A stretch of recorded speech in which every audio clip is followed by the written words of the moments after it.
María Guardiola ya es presidenta de Extremadura. La líder del Partido Popular extremeño ha sido investida en la primera votación celebrada ayer gracias al respaldo de Vox, que le ha permitido alcanzar la mayoría necesaria en la Asamblea y poner fin a meses de bloqueo político. Votos a favor de la investidura de doña María Guardiola Martín, 40 votos. Votos en contra de la investidura de doña María Guardiola Martín, 25 votos. Abstenciones, 0.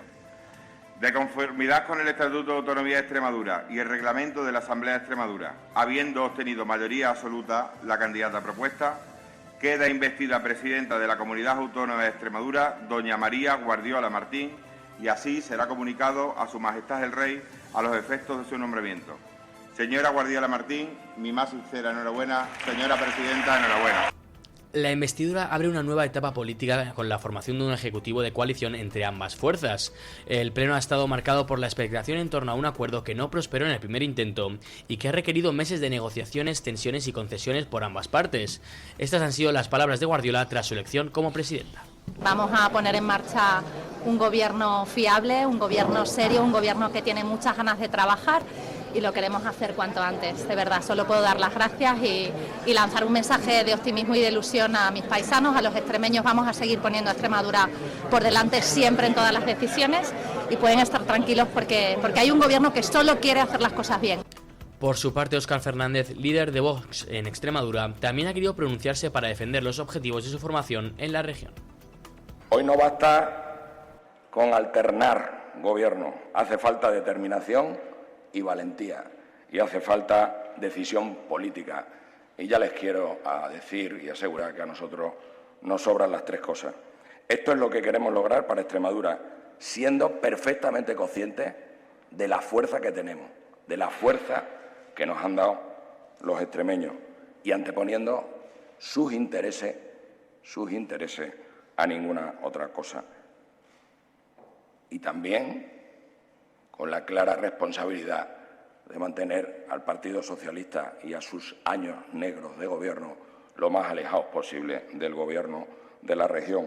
El acuerdo que anunciamos la semana pasada es un acuerdo necesario y un acuerdo que marca un giro real en Extremadura. Bueno, pues la verdad es que me satisface mucho ver que ambos partidos, PP y Vox, se han comportado con seriedad y con altura de miras. Y me gustaría felicitar a María Guardiola por un tema. María Guardiola no oculta sus querencias ideológicas. María Guardiola es posiblemente la representante del sector más progre del Partido Popular, y así ha quedado claro en numerosísimas declaraciones. Y sin embargo, pues bueno, se ha tragado una parte de sus planteamientos para al final llegar a un acuerdo con Vox. Para eso, es decir, para ser capaz, teniendo hacia Vox una fobia notable que ha dejado clara en muchas ocasiones, para ser capaz de hacer eso, pues oiga, hace falta comportarse con altura de miras, y María Guardiola lo ha hecho. Como también hace falta comportarse con altura de miras para llegar a un acuerdo por parte de Vox. Porque claro, cuando a uno le han insultado, como le han insultado tantas veces desde el otro lado de la mesa, pues bueno, a veces tragarse el orgullo también es difícil. Pero es que en política, pues uno lo que tiene que hacer es lo posible dentro de las circunstancias y siempre en beneficio de la gente. Los orgullos personales, los planteamientos maximalistas ideológicos que pudiera tener Guardiola o que pudiera tener Vox, pues al final tropiezan con una realidad. Si ninguno tiene mayoría absoluta, tienen que llegar a un pacto, y para llegar a un pacto hay que ceder por ambas partes, y ambas partes han cedido.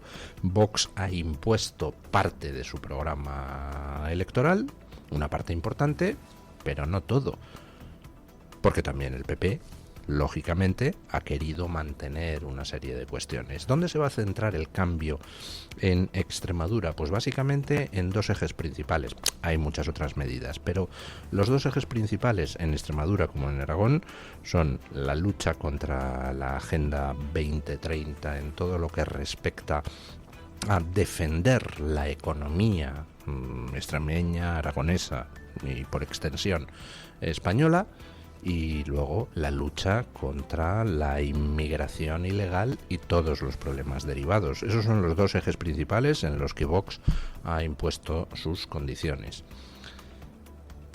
Luego, pues ha habido otras cuestiones donde Vox ha tenido que ceder al Partido Popular. Por ejemplo, a Vox le habría encantado eliminar la totalidad de las subvenciones a sindicatos y patronal. No ha podido ser. Solo se ha podido eliminar la mitad. Bueno, yo creo que tanto el pacto en Extremadura como en el de Aragón lanzan un doble mensaje positivo. El primero es que cuando Vox tiene fuerza se pueden conseguir muchas cosas. Y si tuviera más fuerza se podrían conseguir más cosas. Y el segundo mensaje positivo es que el Partido Popular le ha perdido el miedo a pactar con Vox. Porque es que no había ninguna razón para tener miedo. Entre el electorado del PP y el electorado de Vox hay una coincidencia, yo creo que abrumadoramente mayoritaria, en muchos planteamientos básicos. Por ejemplo, en torno a la inmigración, por ejemplo, en torno a la Agenda 2030. Por tanto, ni el electorado del PP ni el de Vox se van a escandalizar porque PP y Vox lleguen a acuerdos en esos temas e impulsen un cambio profundo en la política española. ¿Quiénes se van a escandalizar? ¿Quiénes van a rabiar? Pues los dirigentes socialistas, los dirigentes de ERC. Pues bueno, pues que rabien, yo que sé, que se machaquen el pie con un puercoespín, me da exactamente igual, y a nadie le importa. Y ojo, que he dicho los dirigentes, porque lo gracioso es que una mayoría de votantes socialistas y una mayoría incluso de votantes de RC, de Podemos, de Sumar, están de acuerdo con lo que defiende Vox y ahora el PP en tema migratorio y en tema de Agenda 2030. Hay muchísima gente que ha dicho hasta aquí hemos llegado, incluidos los votantes socialistas. Ayer lo comentaba en la tertulia. En Lérida, el ayuntamiento socialista pues acaba de aprobar que no se pueda utilizar el burka. ¿Se han hecho de Vox? Pues no, simplemente reaccionan a lo que es el movimiento del electorado. El electorado está hasta las mismísimas narices. Y los que no reaccionen, pues se irán por el sumidero. Y ya están reaccionando, por supuesto, porque en Cataluña se le está yendo votante del PSC hacia Vox y hacia Alianza Catalana a expuertas. Y a RC hacia Alianza Catalana a expuertas. Con lo cual todos están empezando ahora a girar. Lo que pasa es que para ellos ya es tarde, para el PP no. Si el PP gira ahora, pues hombre, hará lo correcto y además hará lo inteligente desde el punto de vista electoral. Bueno, en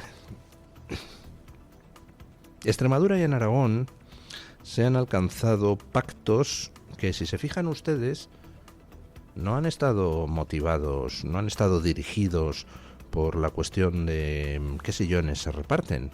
No, ha habido una negociación ideológica, una negociación política, que ha habido una plasmación de un programa.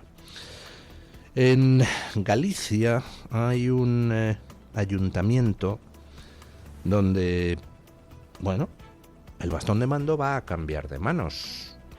Estaba en manos del Partido Socialista y va a pasar a estar en manos del PP, gracias a una tránsfuga socialista. Me refiero al Ayuntamiento de Lugo. Escuchen.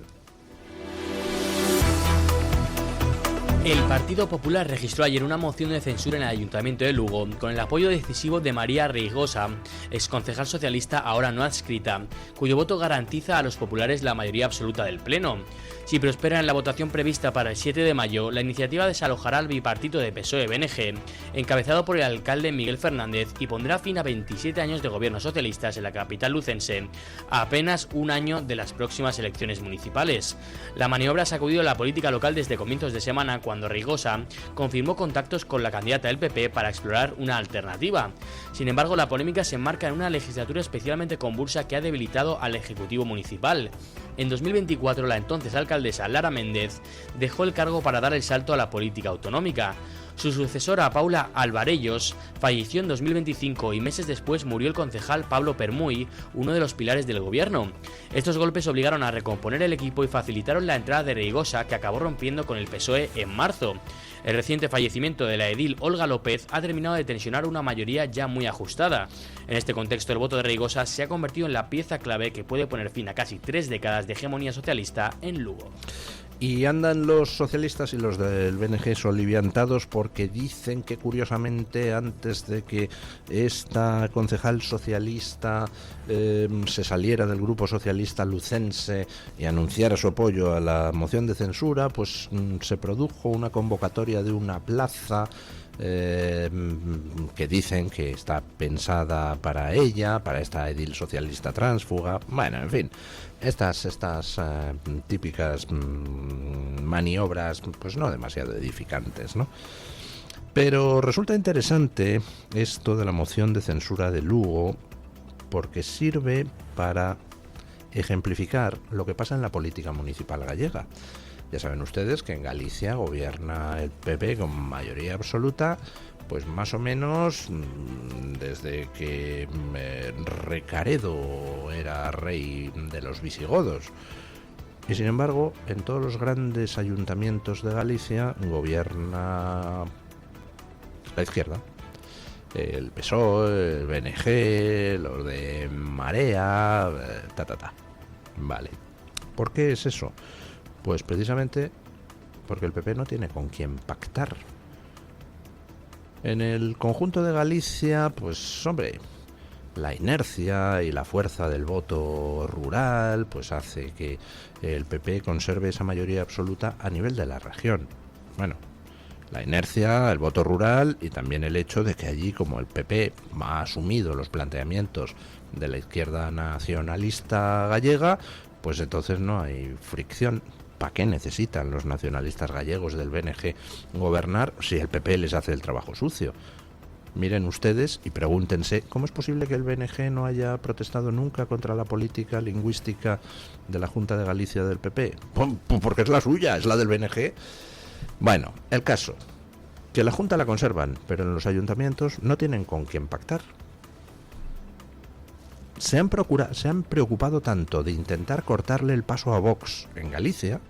Recuerden ustedes aquella escena de Miguel Tellado llamando a los votantes populares a sacar las papeletas de Vox de los buzones de sus vecinos y esas cosas. Se han preocupado tanto de tratar de cortar el paso a Vox que se han quedado sin nadie con quien pactar. Afortunadamente las encuestas dicen que ya eso se acabó y que Vox va a irrumpir y posiblemente con fuerza en las siguientes elecciones municipales en Galicia. Bueno, pues en fin, no sé, señores del PP, a lo mejor resulta que tienen ustedes suerte y a partir de las próximas elecciones municipales ya van a tener con quién pactar en los ayuntamientos grandes gallegos. A pesar de ustedes, miren el lado positivo. Ya no podrán seguir cortando el paso a Vox, pero no necesitarán recurrir a tránsfugas del PSOE para conquistar ayuntamientos grandes en Galicia. Bueno, ayer pues hubo una visita a Ucrania que ha pasado así un poquillo como desapercibida en los medios. La visita de nuestra ministra de Defensa, que estuvo con los ucranianos para llevarles regalos. España enviará a Ucrania 100 vehículos blindados BAMTAC y un lote de munición de artillería de 155 milímetros destinado a la Guardia Estatal de Fronteras, según anunció la ministra de Defensa Margarita Robles durante su visita al país. El apoyo y la solidaridad de España con el pueblo ucraniano. Vamos a estar siempre con Ucrania, no nos podemos olvidar de Ucrania. Ucrania tiene que ganar esta guerra porque tiene una causa que es justa y porque España va a estar siempre con la paz y con el derecho internacional. Con el presidente Zelensky lo primero que ha hecho ha sido agradecer la colaboración de España. Él sabe que desde el principio España ha colaborado. Nosotros, cuando él estuvo, se firmó un convenio de colaboración por importe de 1.000 millones. Estamos trabajando para el envío de material. Yo me he comprometido a enviar nuevo material que enviaremos. Robles llegó a Kiev con el objetivo de reafirmar el respaldo de España a Ucrania. Durante su estancia se reunió con el presidente Volodymyr Zelensky para abordar la producción conjunta de material de defensa y mantuvo encuentros con miembros de la Guardia Estatal de Fronteras. Hay que remarcar que los primeros envíos están previstos que lleguen en mayo. Bueno, Timeo danaos et dona ferentes, temo a los griegos y eso que traen regalos. Yo que Zelensky temería al PSOE, aunque traiga regalos. Vamos a regalar a Ucrania 100 vehículos acorazados. Tenemos de este tipo de vehículos acorazados en el ejército español, tenemos como unos 4.000. Tenemos unos vehículos, bueno, que son, en fin, multiusos. Hay versiones para distintos entornos bélicos. Y parece que es un vehículo bastante bueno. Vamos a regalarles proyectiles de artillería, etcétera, y todo eso está muy bien. Pero claro, el problema es que, según ha salido en estas últimas semanas, España está comprando en estos momentos a Putin hidrocarburos como si no hubiera un mañana. Tras el bloqueo de Hormuz, ¡brum!, otra vez se ha disparado la compra de gas a Putin. Con lo cual, pues estamos por un lado dándoles 100 vehículos y municiones de artillería a los ucranianos, y con la otra mano estamos dándole una pila millones a Putin para que compre vehículos y municiones de artillería con los que destruir los vehículos y municiones de artillería que entregamos a los ucranianos. Está muy bien el asunto. Bueno, ¿cómo está el tema de Ucrania? Porque ha quedado un poco opacado con todo lo que está sucediendo en Venezuela, en Hormuz. Ha pasado así como a segundo plano, ¿verdad? Bueno, lo que ha pasado es que después de una época donde los rusos pues iban avanzando poquito a poquito, lentamente, pero de manera constante y arrebatando territorio a los ucranianos, pues hará como unos 6 meses empezó la contraofensiva ucraniana y han estado empezando a quitarle territorio a los rusos. Pararon la ofensiva rusa y empezaron a quitarles territorio. Pero ahora se ha parado también esa contraofensiva ucraniana y parece que los frentes están un tanto estáticos. ¿Y el asunto diplomático? ¿Cómo va? Pues el asunto diplomático va en estos momentos bastante avanzado, aunque parezca mentira, aunque no hayamos escuchado nada. El escollo final pues está en el territorio del Donbass, que Rusia no controla. Es decir, Ucrania se niega a entregar a Rusia, según informan hoy mismo los periódicos ucranianos, se niega a entregar a Rusia pues una franja no demasiado grande de terreno del Donbass que Rusia reclama, porque reclama todo el Donbass, pero que los rusos no tienen ocupado. Lo cual, si se fijan ustedes, pues nos dice mucho si invertimos la frase. Ucrania se niega a ceder en un tratado de paz a Rusia esa parte del Donbass que Rusia no ha ocupado todavía. Lo cual quiere decir que Ucrania sí está dispuesta a ceder toda la parte del Donbass que Rusia sí tiene ocupada. Ese es en estos momentos el estado de las negociaciones. Parece que es el último escollo que queda, esa franja que Rusia reclama, Ucrania reclama, y la tiene ocupada Ucrania, porque los rusos no se la han podido arrebatar. Con lo cual, pues imagino que no tendremos que esperar demasiado a que haya un acuerdo de paz en Ucrania, porque se están barajando incluso soluciones imaginativas del estilo de que esa franja sea un territorio neutral, un estado tipo Mónaco. Bueno, están dándole vueltas al asunto, pero me da la sensación de que no queda demasiado para un acuerdo. Y me gustaría llamarles la atención sobre un asunto, porque cuando Trump llegó a la Casa Blanca, todos los odiadores de Trump decían poco más o menos que Trump era un agente ruso, que lo que quería era que Ucrania perdiera la guerra. Pues oiga, para ser un agente ruso lo ha hecho un poquito mal, ¿no? Porque si Ucrania ha podido pasar a la contraofensiva contra los rusos, si Ucrania ha podido recuperar terreno que los rusos le habían quitado, si Ucrania no ha colapsado, es pues porque la ayuda militar estadounidense ha continuado fluyendo, y sobre todo la ayuda de inteligencia estadounidense, la información que con sus satélites proporcionan los servicios americanos a los ucranianos, pues han ayudado a los ucranianos a continuar seleccionando objetivos y a continuar defendiéndose de los ataques rusos. Por supuesto que Trump no dejó colgada a Ucrania, pero Trump quiere un acuerdo de paz allí, y habrá un acuerdo de paz, aunque ahora esté un poquito opacado el tema.